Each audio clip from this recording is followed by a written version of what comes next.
नमस्कार मित्रांनो, आपला तात्यांचा वडापाव लाईफलाईन हॉस्पिटलच्या समोर उजव्या बाजूला चिंचेच्या झाडाखाली नेहमी सुरू असतो. पण सध्या वारी सुरू असल्यामुळं प्रशासनात सहकार्य म्हणून आपण तिथला वडापाव बंद करून टकले डॉक्टरांच्या बाजूला इथं रस्त्याच्या डाव्या बाजूला सुरू केला. पण सध्या बरेचसे लोक वारीमध्ये आहेत आणि दुसरी गोष्ट म्हणजे वारीच्या काळामध्ये बरीचशी लोक आजारी पडतात, त्या कारणानं बाहेरचं खाणं टाळतात.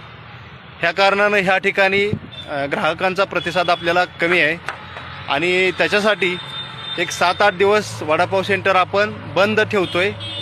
वारी झाल्यानंतर 7-8 तारखेनंतर आपल्या पूर्वीच्या ठिकाणी वडापाव आपण सुरू करतो आहे. तर कुठल्याही प्रकारची तुमची गैरसोय होऊ नये ह्या कारणासाठी ह्या व्हिडिओच्या माध्यमातून आपणा सर्वांना विनंती करतो की 7-8 दिवस सहकार्य करा.